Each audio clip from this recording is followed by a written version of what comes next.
बात करने जा रहे हैं कि यूपी टीजीटी की तैयारी कैसे करें। ठीक है, ये सबसे बड़ा क्वेश्चन होता है कि आपको यूपी टीजी की तैयारी कैसे करनी है। तो सबसे पहले एक बात ध्यान रखिए कि आपको यूपी टीजीटी का एग्ज़ाम देना है या यूपी पीजीटी का एग्ज़ाम देना है। एक चीज़ क्लियर कर लीजिए, फिक्स कर लीजिए। पीजीटी का देना है तो ठीक है, टीजीटी का देना है तो ठीक है, लेकिन एक चीज़ क्लियर होनी चाहिए आपको कि आपको कौन सा एग्ज़ाम निकालना है। पीजीटी का निकालना है तो टीजीटी के लिए आपको थोड़ा सा एड ऑन एक्स्ट्रा पढ़ना पड़ेगा। ठीक है, लेकिन अगर टीजीटी का निकालना है ना, तो आपको पीजीटी के लिए एक्स्ट्रा बहुत ज़्यादा पढ़ना पड़ेगा। मतलब आप कन्फ्यूज़न मत रखिए अपने माइंड में कि आपको टीजीटी का देना भी है, पीजीटी का भी देना है। अगर आपको पीजीटी का देना है तो आप टीजीटी कवर कर सकते हैं उसके साथ। लेकिन अगर आप मेनली जानते हैं, अपने आप को जानते हैं, अपने आप को जानना बहुत ज़रूरी है। अगर अपने आप को जानते हैं कि आप टीजीटी लेवल तक कर सकते हैं और पीजीटी का ज़बरदस्ती में एक मैं कहूँगा कि उड़ता हुआ तीर मत लें। ठीक है, बिल्कुल मत लीजिए इसको। ठीक है, और आप अपनी प्रिपरेशन करिए बहुत अच्छे से।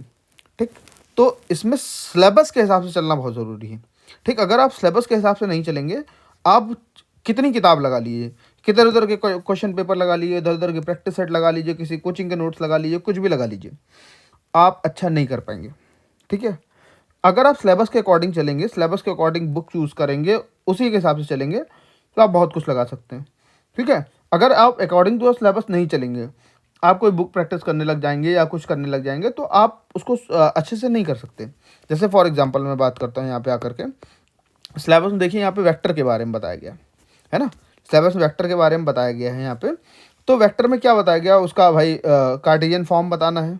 ठीक है, फिर उसके बाद क्या बोलते हैं, उसको वेक्टर फॉर्म में लिखना बताना है ना। विस्थापन सदिश मुक्त सदिश यानी आपको डिस्प्लेसमेंट के बारे में बताना है, इकाई सदिश यानी यूनिट यूनिट वेक्टर बताना है। ठीक है, फिर मापांक यानी उसका मॉडुलस बताना है, दिक्कोज्य यानी डायरेक्शन कोसाइन बताना है, दो इक्वल वेक्टर क्या होते हैं। ठीक है, दोनों को जोड़ते कैसे, उसके पर्सपेक्टिव में आपको फोर्स बताना है, वेलोसिटी बतानी है, एक्सीलरेशन बताना है।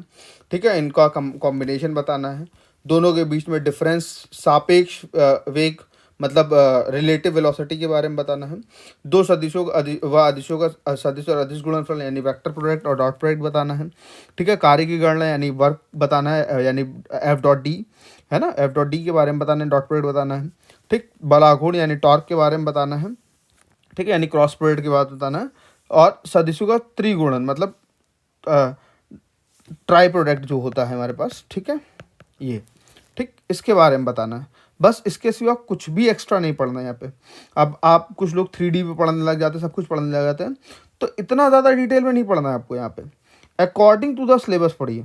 ठीक है, इससे ज़्यादा पढ़ेंगे तो आपको क्या होगा कि आप फालतू में अपना टाइम वेस्ट करेंगे। ठीक है, जितना उसने बताया है ना कि आप शॉर्ट इक्वेशन ऑफ लाइन भी पढ़ ले रहे हैं, है ना, 3D में, और सब कुछ पढ़ डाल रहे हैं, तो वो सिलेबस में ही नहीं है आपके। ठीक, जो सिलेबस में नहीं है तो उसको क्यों पढ़ना, है ना। अच्छा, फिर उसके बाद देखते हैं हम लोग आकर के यहाँ पे हमें अकॉर्डिंग टू द सिलेबस करना है। ठीक, फिर उसके बाद देखते हैं बुक कौन कौन सी अच्छी होती है। सबसे पहले तो यूथ पब्लिकेशन की ये बुक आपके पास होनी चाहिए। अब देखिए इस बुक की खासियत और ख़राबी क्या है।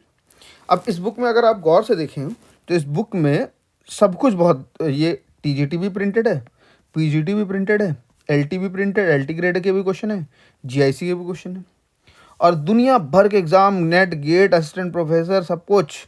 तो आपको ये तय करना कि आपको असिस्टेंट प्रोफेसर बनना है कि आपको टीजीटी निकालना है, आपको पीजीटी निकालना है, क्या निकालना है। ठीक है, आप अपने दिमाग का यूज़ करेंगे तो आपको ये समझ में आने लग जाएगा कि कितना पढ़ना है। ठीक है, सब कुछ, पूरी किताब आपको नहीं खानी है। पूरी किताब खा कर खाना थोड़ा ना है कि आपको सब खत्म ही करना है। ठीक, आपको सिर्फ उतने क्वेश्चन लगाने जो आपके सिलेबस में है या आपके सिलेबस से मिलते जुलते, उस कॉन्सेप्ट से मिलते जुलते क्वेश्चन है। ठीक है, उससे ज़्यादा आपको कुछ नहीं करना है। ठीक, अब आते हैं फिर और कौन सी एक्स्ट्रा बुक लगानी चाहिए। अब आर डी शर्मा लगानी चाहिए। आर डी शर्मा, मैं कहूँगा N C E R T भी लगानी चाहिए, बट आर डी शर्मा अगर आप लगा रहे हैं तो एन सी आर टी आपकी कवर हो जाएगी।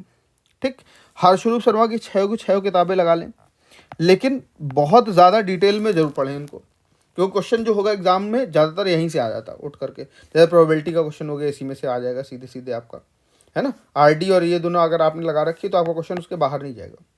ये दोनों बुक आपके क्या है कि ये दोनों बुक आपके बिल्कुल मास्टर माइंड, मतलब 50% to 60% पेपर यहीं से रखा है, ये एनसीईआरटी और ये मिलाकर। आरडी लगाई तो एनसीईआरटी अपने आप कवर हो जाएगी।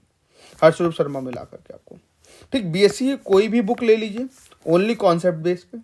ठीक है, बाकी आप पीवाईक्यू से आप 80% पालेंगे। 80% बीएससी का टॉपिक जो होगा वो आप पीवाईक्यू से पालेंगे। ठीक, तो आपको ये फिक्स करना है कि आप टीजीटी की तैयारी कर रहे हैं कि पीजीटी की।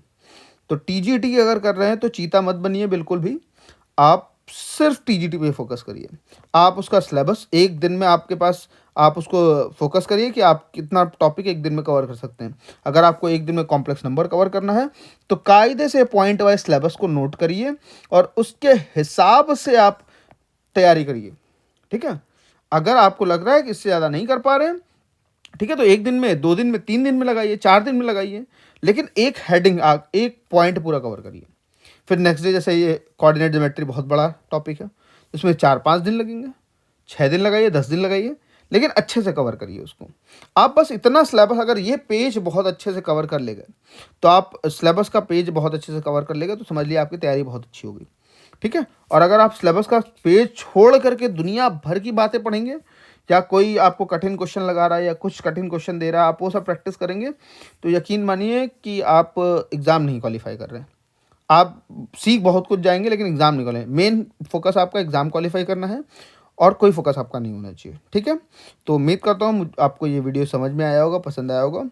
तो प्लीज़ इसको, वीडियो को लाइक करिए और मैं कोशिश करूँगा कि मैं टॉपिक वाइज आपको कवर कराने की कोशिश करूँ। ठीक है, थैंक यू।